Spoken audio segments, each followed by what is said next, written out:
തൃച്ചംബരം ക്ഷേത്രമുറ്റത്തെ കൊടിമരത്തിൽ ഭഗവാന്റെ കൊടിക്കൂറ വാനോളമുയരുമ്പോൾ ആൾക്കൂട്ടത്തിനിടയിൽ വിറയ്ക്കുന്ന കൈകൾ കൂപ്പി നിൽക്കുന്ന ഒരു 95-കാരനെ നമുക്ക് കാണാം.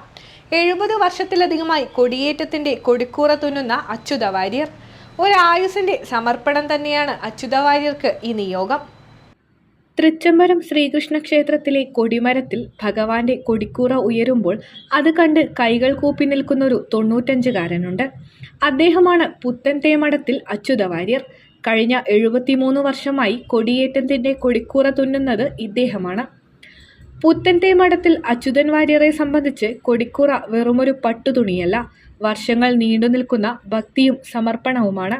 95-ാം വയസ്സിലും വിറയ്ക്കാത്ത മനസ്സോടെ തൃച്ചംബരത്തപ്പന് കൊടിക്കൂറ തുന്നിയൊരുക്കുന്ന പുത്തൻതേമഠത്തിൽ അച്യുത വാര്യർ ഇന്നും തൃച്ചംബരത്തെ വികാരഭരിതമായ കാഴ്ചയാണ്.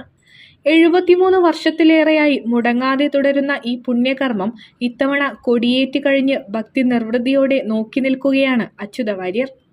68 കൊല്ലം 78 അല്ല 73 വർഷമായി തുടങ്ങിയിട്ട് ഈ കൊടിക്കൂറ തുടങ്ങിയിട്ട്. ആദ്യം ഒരു 4 കൊല്ലത്തേക്ക് 5 കൊല്ലത്തേക്കെല്ലാം ഒറ്റ തന്നെ അടിക്കുക. ഇപ്പം ഒരു 35 കൊല്ലമായിട്ട് എല്ലാ കൊല്ലവും ഓരോരുത്തർ വകയാണ്, പുതിയ തന്നെ എല്ലാം അടിക്കും. അതുപോലെ ഇപ്പം പുതിയതായിട്ട് അടിച്ചുകൊണ്ടിരിക്കുന്നത് എല്ലാ കൊല്ലവും ഓരോരുത്തർ വകയാണ്. കണ്ടം തന്നെയാം ശ്രീകൃഷ്ണ ക്ഷേത്രത്തിൽ, അവിടെ ഇപ്പം എല്ലാ കൊല്ലവും വേണം പുതിയത്. അത് ഈ ചെന്നം കണ്ടം തന്നെയാണ് കുതിര അടിക്കൽ. ഇവിടെ ഗരുഡൻ അടിക്കുക, ഗരുഡന് പകരം പരുന്ത്, അതാണ് പ്രതിഷ്ഠയ്ക്ക് കാണിച്ചിട്ടുള്ളത്. 95 കൃത്യം. 95-ാം വയസ്സിലും ഈ നിയോഗം പൂർത്തിയാക്കാൻ കഴിഞ്ഞത് ഭഗവാന്റെ വലിയ അനുഗ്രഹമെന്ന് വിശ്വസിക്കാനാണ് ഇദ്ദേഹത്തിനിഷ്ടം. 6 പതിറ്റാണ്ട് മുൻപ് യാദൃശ്ചികമായി കൈവന്ന ആ പഴയ നിയോഗം ഇന്നൊരു വ്രതമാണ് അച്യുത വാര്യർക്ക്. 6 ദിവസത്തെ കഠിനാധ്വാനവും കൃത്യമായ അളവ് തൂക്കങ്ങളും തെറ്റാത്ത ഭക്തിയും ചേരുമ്പോഴാണ് തൃച്ചംബരത്തെ കൊടിമരത്തിൽ കാറ്റിലാടാൻ ആ കൊടിക്കൂറ പാകമാകുന്നത്. കൃഷ്ണന് ഗരുഡനും ശാസ്താവിന് കുതിരയും ഭഗവതിക്ക് സിംഹവുമെന്ന കണക്കുകൾ വാര്യരുടെ വിരൽത്തുമ്പിൽ ഭദ്രം.